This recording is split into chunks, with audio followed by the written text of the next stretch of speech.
Hey everyone, I'm Megyn Kelly. Welcome to the Megyn Kelly Show and today's bonus AM episode. Bryan Kohberger, the suspect accused of murdering 4 University of Idaho students, is set to go to trial in August. But in late January, there was a pretrial hearing, and an important one, that revealed shocking new information that we have not heard before. Joining me now to break down all the developments is Howard Blum, journalist and New York Times bestselling author of When the Night Comes Falling, a requiem for the Idaho student murders. Don't miss a moment. Subscribe to this show on YouTube and follow me on Insta, Facebook, and X. We continue to face uncertainty when it comes to the economy, with a perfect storm brewing as Social Security and Medicare hit a breaking point as the largest generation is hitting retirement. A smaller workforce means a smaller tax base. You pair that with our growing national debt and our rising cost of living, and we could have a very big problem on our hands. So what are you doing now to protect your family for the future? Are you diversifying? Gold can be very useful to you in this. It can be a safe haven in hard economic times. And Birch Gold has a super great reputation, and they will make it very easy to diversify a portion of your savings, if you so choose, into physical gold. Birch Gold will help you transition an existing IRA or 401k, in whole or in part, into an IRA in gold, and it will not cost you 1 cent out of pocket. Protect your future today. Text MK to 989898 and get your free info kit on gold and a copy of The Ultimate Guide for Gold in the Trump Era with a foreword by Donald Trump Jr. There's no obligation, just information. Birch Gold has earned the trust of countless Americans looking to safeguard their savings. You just text my initials, MK, to the number 989898 today. Howard, welcome back. I have to say, it's such a busy news time for us to be doing this. Just shows the significance of what happened at that hearing on January 23rd and 24th. I was like, we've got to get this on because, well, I don't want to overstate it, but it's possible the prosecution's case is falling apart. It did not go particularly well for them. Let's start with the DNA. What happened? Well, the way these authorities got to Kohberger wasn't through any other evidence at the beginning, but just a little speck of DNA, smaller than a piece of dust, that was left on the button of a knife sheath that was left behind. They used this speck of DNA, they processed it so that they could give it to an FBI laboratory.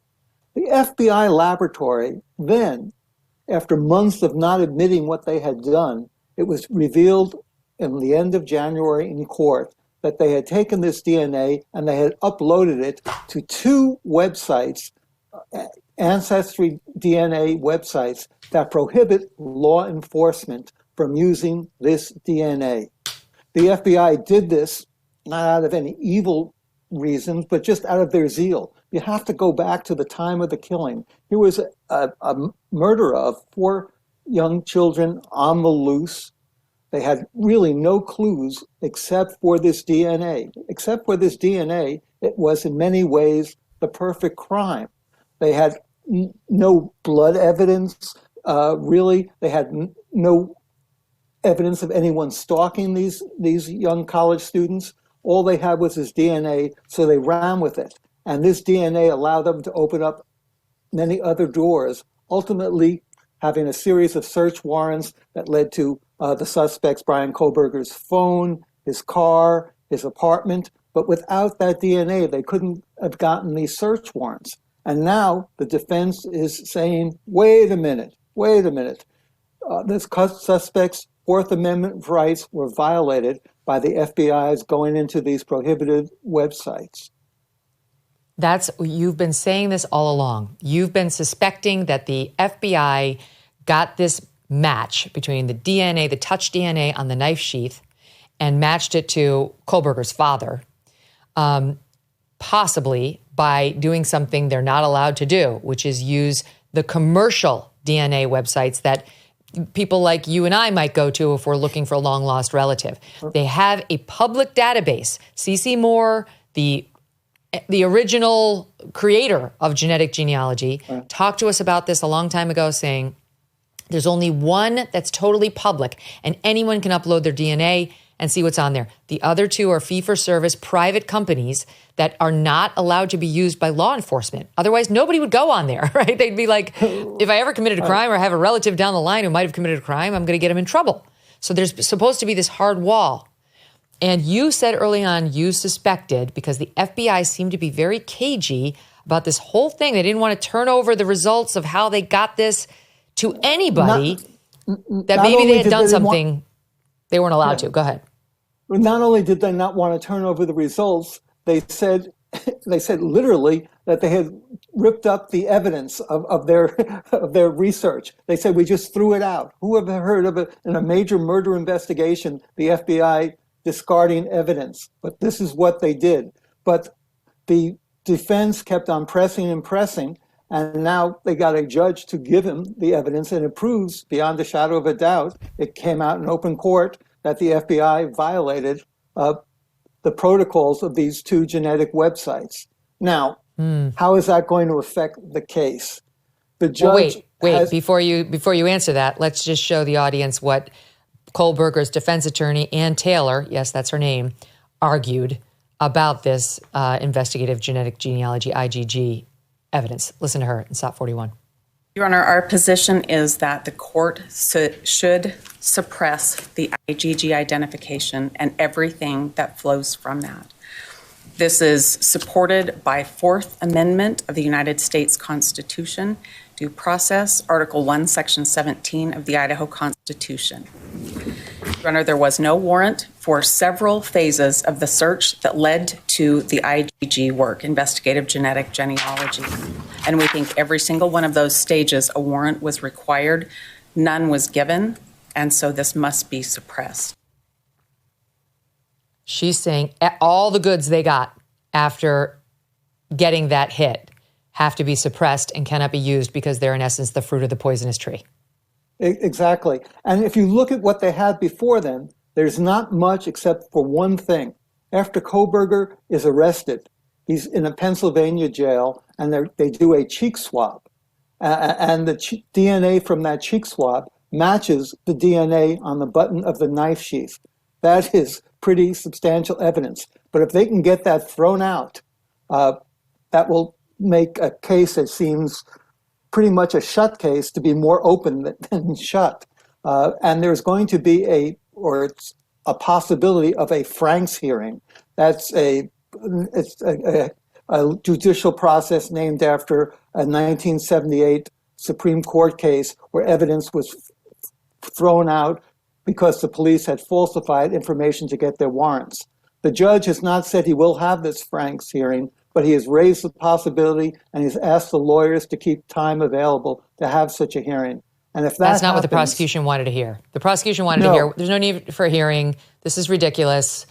You know, irrespective of how we got to Bryan Kohberger's father as being related to the person whose DNA was on the knife sheath, we know it is Bryan Kohberger's DNA because we ultimately took a cheek swab that shows it was him.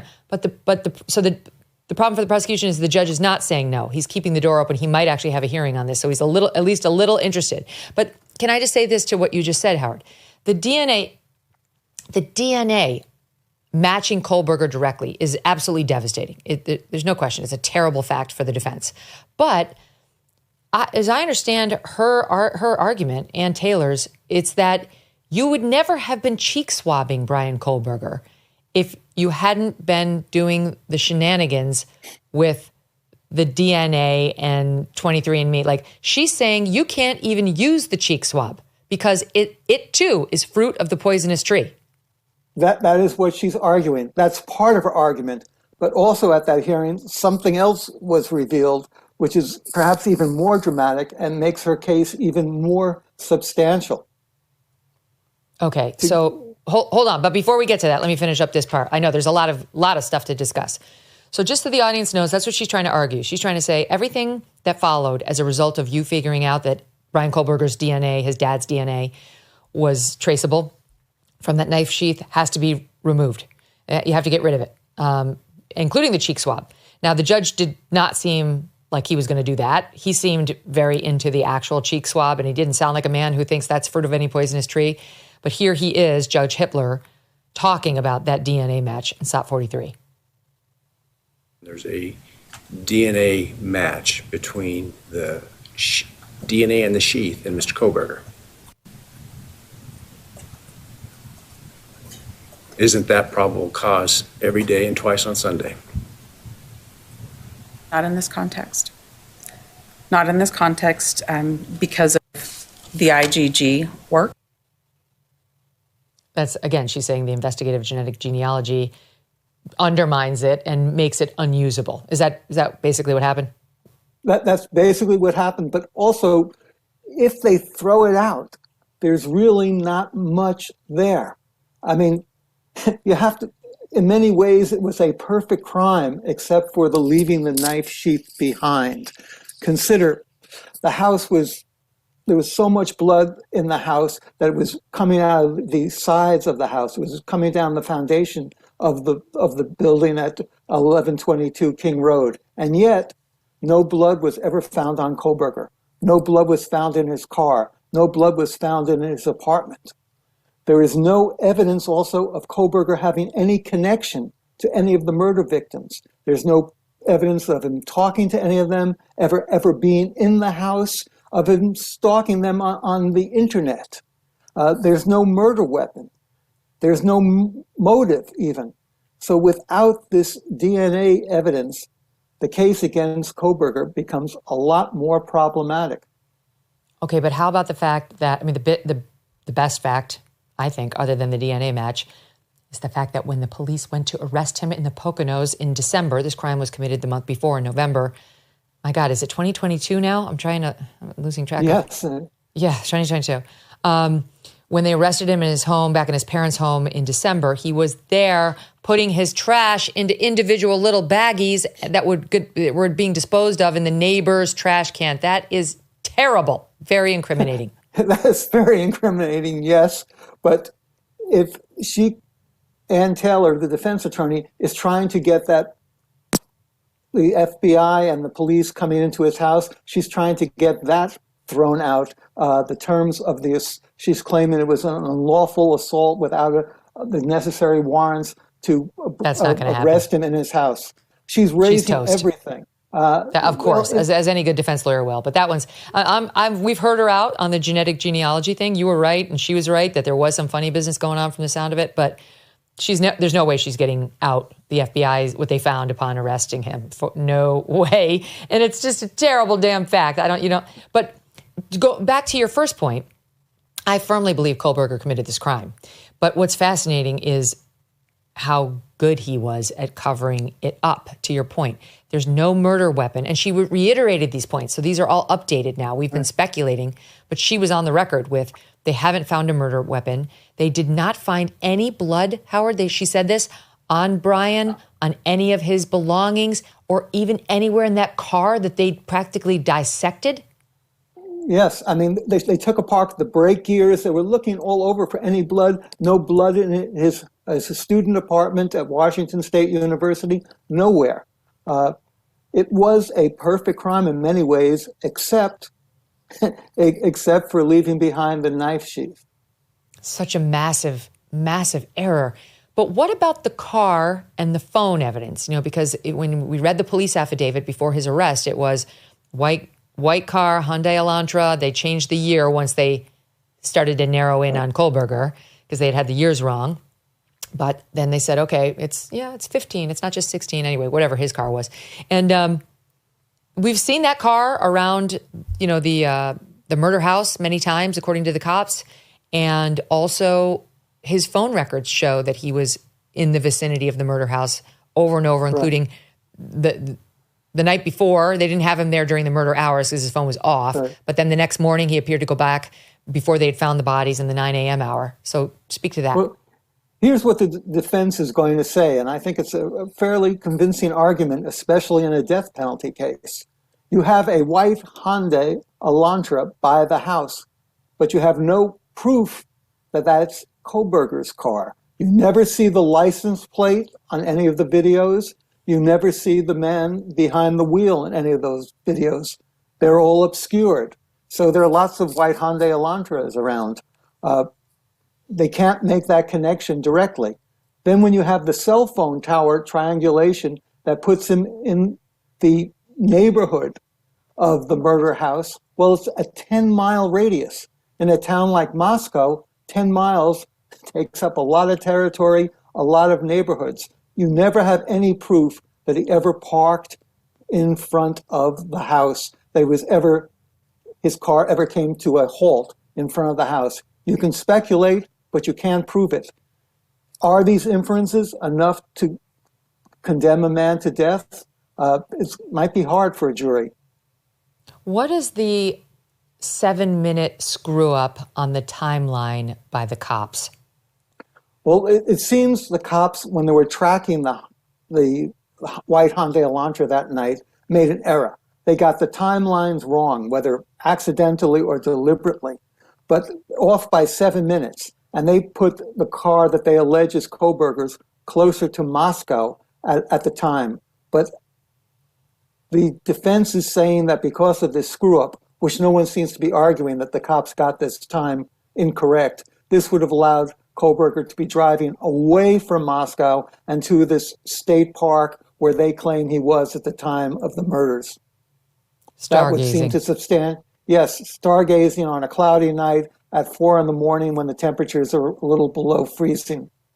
My gosh. All right. So it's a screw up by the cops that won't be helpful to the prosecutors in trying to show this case was done by the book, all T's crossed, all I's dotted. All right. So that's some of the stuff. I'm amazed that at this point in the case, she's saying openly there's no blood evidence tying him to the crime. I thought for sure they'd find something, that with all the searches they did of his apartment or his car, his clothing, there'd be some speck of the 4 victims' blood. This is a brutal murder done by knife, K-bar knife, in the middle of the night. These 4 beautiful college students asleep in their beds or in their rooms at least. And he is alleged to have killed them in the course of 12 minutes, all 4 of them. You'd get blood all over you, Howard. And there was so much blood in the house that it was, as I said before, coming out of the foundation of the building. And yet, to make it even more interesting, more dramatic, it was revealed that they did find blood in the house, unidentified blood in the house, but it wasn't Kohberger's. No, this is big. Wait, hold 1 second before we get to that, that's an important development. But think about it, because many of us believe that he had on like a worker's suit because we saw that he bought one via Amazon, like a painter's suit, that would cover up your whole, everything you're wearing. And he did that for a reason, right? He knew he was going to get bloody. And maybe he had those little booties that, like when the heating guy comes to fix your heater, he puts on before he walks into your house. But he would have, think about it. He's sneaking out of the house covered in blood. Where does he take the stuff off, right? According to them, the eyewitness saw him, which would have shaken him. He wouldn't have wanted to be hanging out in the house, disrobing, changing out of his workman's suit and his booties if he's wearing them. He must have done that in the car. You would think he would have done that in the car and then disposed of this along with the murder weapon on the way home. And we'll get to the eyewitness, which is the most interesting thing of the whole day. But pause there. We'll get to the blood. We'll get to the eyewitness. So if you got into your car with a bloodied jumpsuit and a bloodied pair of like those slide-on booties, there should be blood evidence in the car. Yes, and there was nothing in his trunk. They've taken the car apart top from bottom. The only scenario possible is that before he got into his car, he had a garbage bag. He put all the clothes he was wearing in a garbage bag and drove off basically in his underwear, and that was clean. But where is the clothes he was wearing that night? Where is the garbage bag? Where is the murder weapon? No one can find it. They've been looking for 2 years now, 2.5 years, and they don't have a trace. I mean, he did quite a job of disposing of that murder weapon and those clothes. That's all you'd need. I mean, it'd be ball game. He'd be done. He'd be total toast. I've often wondered if he managed to put it up in a tree somehow, like instead of down, instead of digging ground, which if they'd gotten enough search crews out there might have been identified. Is there any chance I think he probably threw it into the Snake River. He would driving back. There were the Snake River sort of came by the territory. He could have just tossed it anywhere near there. It's so risky, Or though, it is to come back possible up. that he went up to that park that he's using as his alibi. He could have gone to that park after the murder as he's driving around, perhaps, and then left it somewhere up there. It's just mind-boggling. There's so much blood. The house is bleeding. 4 dead young 20s and teenagers. In the course of 12 minutes, there would be blood all over you. How did he get it to the point where there was no blood in the car? That's a big mystery for me. It's a big question in this case. Okay, but let's talk about... It'll be a big question for the jury. Yeah, on the subject of blood, what you were going to say we learned about, those two other spots of blood. Yeah. In the course of the hearing on January 23rd, Ann Taylor, Kohberger's attorney, revealed that there has been blood found in the house belonging to 2 unknown males. The blood was found on a banister, a handrail, going up to the 2nd floor, and also inside a glove outside the front of the house. Blood from 2 unknown people. Now, this was a party house, so you can imagine there'd be fingerprints on the handrail, but what reason is there for blood? And what reason is for there to be blood on the glove? And if, they would belong to someone who had gone to the house during one of the parties, well, how hard would it have been for the authorities to track down the fraternity boys who came in and out of the house and gotten blood samples from them? But to this day, 2.5 years later, they still have not been able to identify the blood.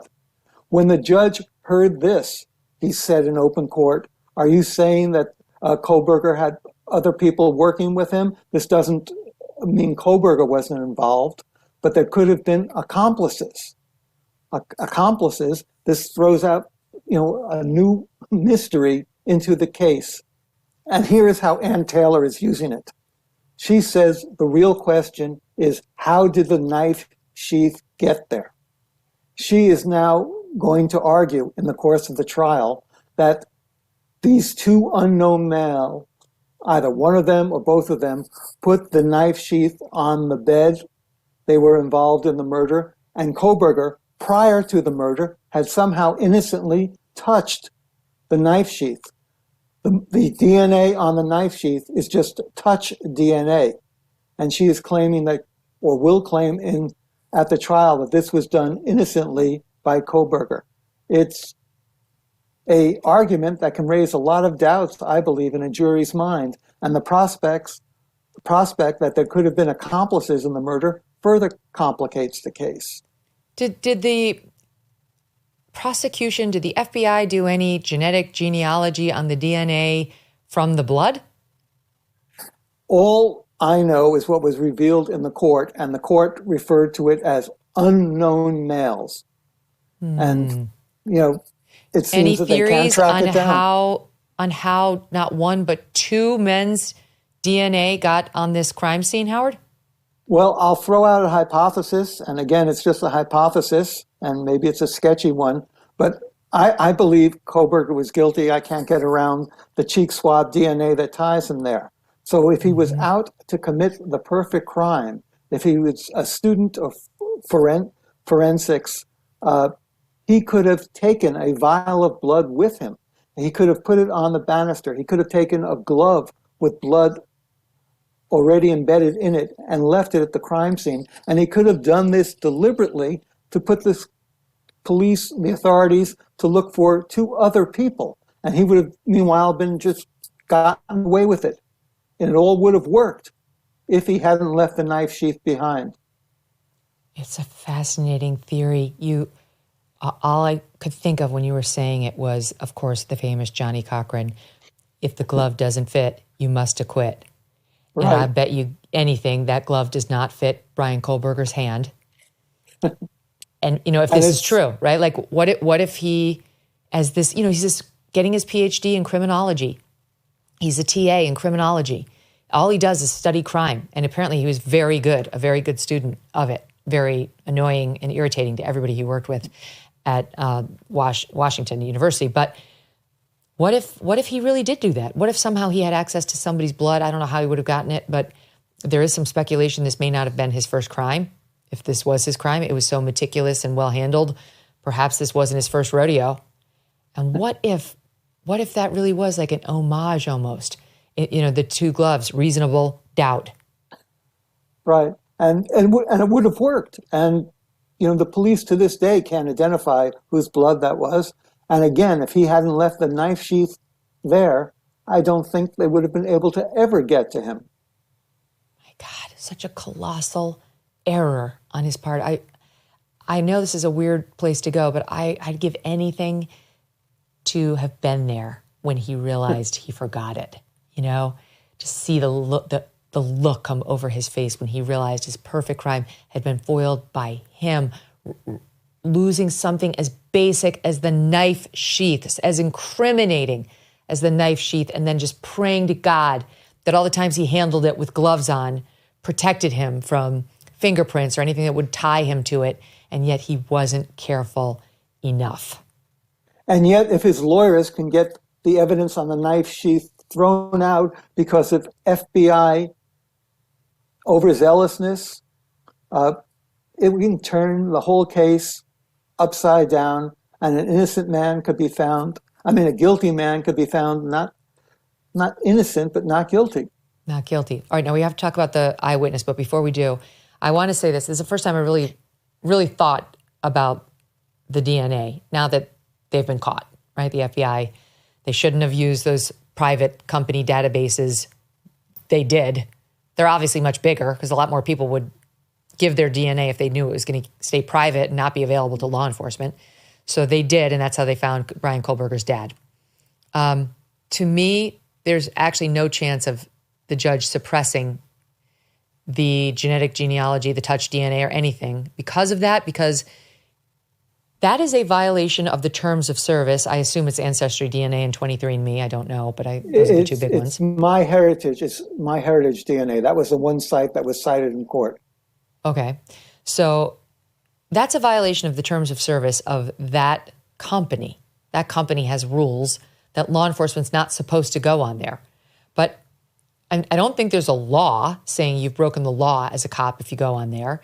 It's just like the cop violated a term of service of a private company. So that's between the cop and the company. Maybe the cop, the police department gets sued over that. But I don't see how that helps the defendant whose DNA was uploaded. I agree with you. I think they're just trying to create as many arguments as they can to force the defense, trying to force the issue. I do think Kohberger's relatives, if they wanted to, could sue the police department, Yep. the FBI who did this. I think the FBI agents who did this could be reprimanded by the Justice Department. Those things could happen, but I don't think it will affect Kohberger's case. But again, I was totally surprised that the judge left open the possibility of a Franks hearing. And if this happens, if there is a Franks hearing, then it's potentially a whole new ballgame. So interesting. Okay, let's get to Dylan Mortensen, right, who is the eyewitness. He went in the middle of the night. He killed 4 roommates, but there was one roommate. There's another roommate who wasn't there, and there was this roommate, Dylan, shown here. And she is what they called an eyewitness in the affidavit. She said she saw a man of medium build with bushy eyebrows wearing like a COVID mask, that they made eye contact with one another. She was frozen in a frozen shock phase. Please. And he went by her. She went back into her room. She locked the door. She stayed in her room until almost noon the next day as her roommates were bleeding to death. No one can understand the decision-making, but no one's been in such a situation. I don't understand what happened with Dylan. No one does. But talk about, like, your witness collapsing. She may not even be able to give the prosecution what I just said. Exactly. What happened was, what you related with happened in the first interview the police had with Dylan. Over that week and the next week that followed, there were 3 more interviews. Those 3 interviews, she seemed to change her story. She said that perhaps it was sort of a dream she was seeing. She couldn't be sure. Then she said that one of the victims had gone down the stairs, and that wasn't possible because the victim had died in her bed. And then she admitted finally that she was just too drunk. That too drunk was the words that Ann Taylor used, to come to any reasonable consideration of what happened that night. And then finally, on the fourth interview, just before they were going to arrest Kohberger in Pennsylvania, the Idaho cops showed her a picture of Kohberger and asked, "Can you identify him?" And she said, "No, I can't." And that really weakens her use as a witness, between being too drunk, between saying that she might have been dreaming the whole thing, and then not being able to identify the photograph.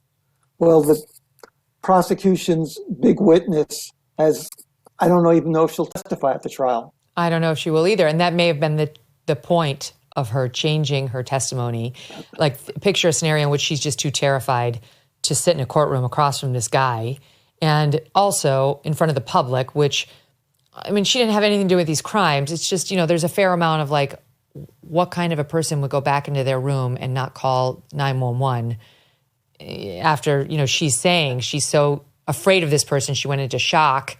It's just hard to understand. I'm not trying to be unforgiving toward her, but maybe that's what's happening. Pugn her character. I mean, who knows what's going on in anyone's mind. But not only does she not call the police for 8 hours, the first people she calls are not an ambulance, not the police, but she calls fraternity people to come to the house. They come and they call the police. And they are the ones, we believe now, Howard, who found the bodies? Yes. There's a new video that's just was released last week, and you can see Ethan's twin brother, there actually were triplets, sitting outside the house the moment when the police arrived, and he's wearing a pink sweatshirt sitting by a dumpster with his head in his hands. It's a very poignant video. Wow. So because that was always one of the big mysteries, that it was somebody else. It wasn't Dylan who called 911 when ultimately the authorities were called, and we didn't know who it was. But now we believe it was the fraternity brothers who she called to come over to the house. Yes, the actual fraternity brother who made the call was Ethan's best friend.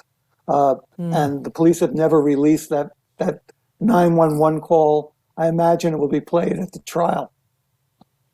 That is unbelievable. So she is saying she doesn't know if she actually saw him or if it was her mind playing with her. She conceded that she had a lot to drink and was too inebriated to remember anything that happened that night with any authority. And when they showed her a photo of Kohberger after the fact, she failed to identify him as the intruder she had seen. These are terrible facts. Not a very good witness. No, she's not going to be helpful at all. And it's unfortunate. Their case doesn't rise or fall on her. But boy, you'd much rather have her say, "I'll never forget those bushy eyebrows. And if I see those eyes again, I'll know them." And then say, there they are, right there at defense table. Right. And what's making all these doubts about the case have even more weight, there's a bill that's just been introduced in the Idaho legislature. It was at the beginning of January, where right now the death penalty is administered through a chemical injection, and then if the chemicals aren't available, then there is a firing squad. Well, the Idaho new bill wants to get rid of the chemical injections and just make it a firing squad.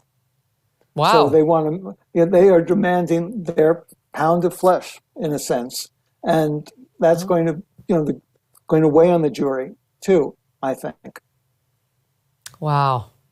I don't know. I'm fine with the death penalty. I really am. I like O'Reilly always used to say he was against it because he thought it was too easy on the defendant. He wanted them to suffer in prison. I just feel like if Bryan Kohberger committed these crimes, he killed these 4 young, beautiful people in the prime of their lives, I'd have absolutely no qualms at all seeing him shot down by a firing squad. I might actually celebrate it. Well, you might be able to get on the jury then.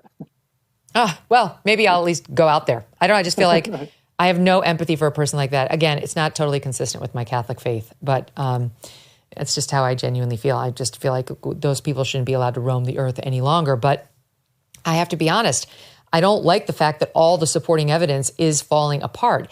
And, when we talk about how the cheek swab matched Bryan Kohberger, what we're saying is the cheek swab, Bryan Kohberger's DNA was definitely on the knife sheath. That's what that proves. It was his DNA on the knife sheath. But let's be honest, all that really proves is that he touched that knife sheath at some point. It does not prove murder. Exactly. Ann Taylor's big question, and what her defense is all going to be based around, is how did the knife sheath get in that bedroom? Who could have put it there? It wasn't Bryan Kohberger.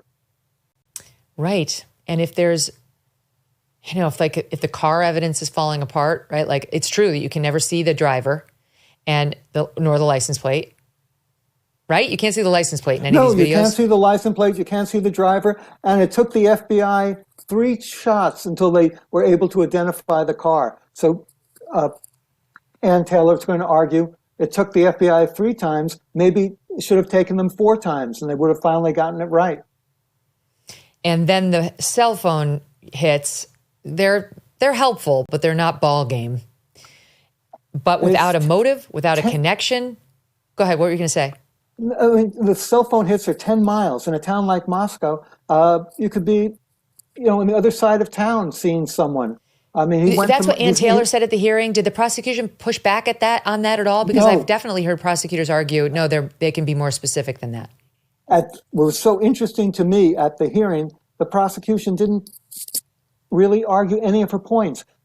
When she said it was an outright lie, that was her words, outright lie, that he had stalked any of the victims, they didn't argue. They went along with that. That there was no blood evidence, they didn't argue. There were no dog hairs found anywhere on Kohberger. They didn't argue. They seemed to be conceding all these points except for the DNA evidence.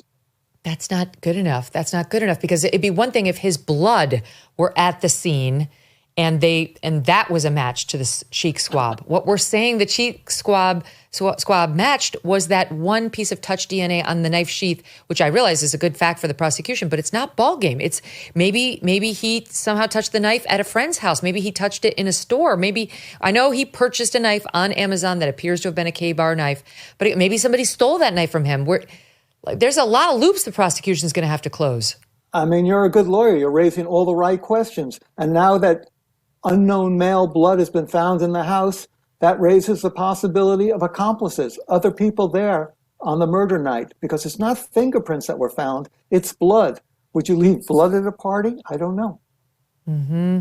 But back to my favorite piece of evidence, the fact that he was shoving his garbage into little baggies for disposal in the neighbor's trash. The cops had already realized he was disposing of his trash in the neighbor's. The night the FBI raided his parents' home in the Poconos, back home in Pennsylvania, when he went on winter break, is just absolutely devastating. Though I will acknowledge it is possible a crafty defense attorney will find some willing family member or someone to say there was a reason for that. Like he's got OCD. He always did this. He'd done it for years. We didn't know why. I don't know why if he had to put his things in Ziploc baggies, he couldn't have put it out in his own trash, had to go in the neighbor's trash. But that's a terrible fact for the defense. Well, the defense is going to try to get around that in one way, is that Kohberger's parents lived in a sort of gated community, and they had a garbage service. The FBI and the Pennsylvania State Police got the Kohberger's garbage from this garbage company. The defense is going to claim they did not have a valid search warrant, a valid warrant to get this garbage from the private carting company. I don't know if that's going to hold up in court, but that's the argument they're going to raise. So the best case scenario there would be they exclude the fact that they found the Kohberger's trash in the neighbor's trash bin, but it would not exclude them finding him shoving his trash into individual Ziploc baggies at the moment of the arrest in the middle of the night. That sounds like a criminal with something to hide, not an honest criminology student who's been, wrongly accused. I agree, but at the same time, he's a very strange young man. He has visual snow. He was a heroin addict. He has strange practices. He goes off at 4 a.m. to look at stars in a wilderness park on a foggy night. Would he put his garbage into separate bags? Who knows? Oh my God. Howard's just giving us a preview of how this is going to sound at trial. I mean, it's going to be a very interesting trial. Even the jury selection is going to be interesting. And they're going to, like, this is a good preview because Ann Taylor is going to pick apart every piece of the prosecution's case, like every piece. Nothing will be allowed without objection, without a counter narrative. And all she needs is one juror. She just needs one to say, I don't have total confidence. I have reasonable doubt. And in a murder case, you really got to be sure if you're sending someone off, either for a lethal injection or a firing squad, you want to make sure beyond a shadow of a doubt that you're doing the right thing. Oh my God, this makes me feel sick. I have like acid in my stomach from this discussion. I wish they had more. Megyn. I know. No, it was an important hearing. You learned a ton. We corresponded privately. I was like, oh my God. Well, we've all been paying attention to Trump. Stuff's really been happening in this very important case that, I mean, truly, we laugh because it's like now it's easier to just talk about the legalities of it. But these four beautiful college students, and once again, they are Madison Mogen, Kaylee Gonsalves, Xana Kernodle, and Ethan Chapin, murdered right in the prime of their life, November 2022, and their families deserve justice. And they deserved it before this August. It's been too long. Did they talk at all about moving the trial date, or do we think it's on for August? Well, they're trying. I think it will take place. I don't think this judge is going to delay any longer, but the defense is still asking for more time. We'll see if he grants it. I don't believe he will, but no, I was surprised he raised the possibility of a Franks hearing. That shocked me. Yep. The families deserve, just let's have a trial. There's nothing that's going to be gained by a delay, by the defense or the prosecution, frankly. Howard, you're the best. Thank you so much for your great... Yeah, go ahead, sorry. Unless they can find these two unknown males whose blood was left in the house. If they can find those two people, that would change everything. Wow. Thank you so much, Howard Blum. And people can get your latest reporting on this case in airmail? In airmail and in my book, When the Night Comes Falling. Awesome. Okay. Check out his book. I've read it. It was great. And airmail is a subscription publication that you can get. Just Google it and you'll see. It's run by Graydon Carter, former guy behind Vanity Fair. 4 years of crushing interest rates, runaway inflation, reckless government spending. And who is paying the price? Well, you are. You might have bills stacking up, debt collectors on your back. You might be very stressed out by your financial situation. You are not alone. Done with Debt can be a way out. They have developed new aggressive strategies designed to get you out of debt permanently without bankruptcy and without loans. Done with Debt will stand between you and your bill collectors. They can go head to head with these annoying creditors, the people who are calling you all the time, insisting that you pick up the phone and get back to them. They can help get your balances reduced, your interest rates slashed. Wouldn't that be nice? Instead of paying 25% interest on those credit cards, and the penalties stopped, because if you don't stop that, you're never going to get out of debt. They will create a plan to end your debt fast and put more cash in your pocket every month. And right now, Done with Debt is accepting new clients. But you have to act fast because some of these credit relief programs expire. We saw this happen with another advertiser who had a program, and sure enough, it wound up expiring.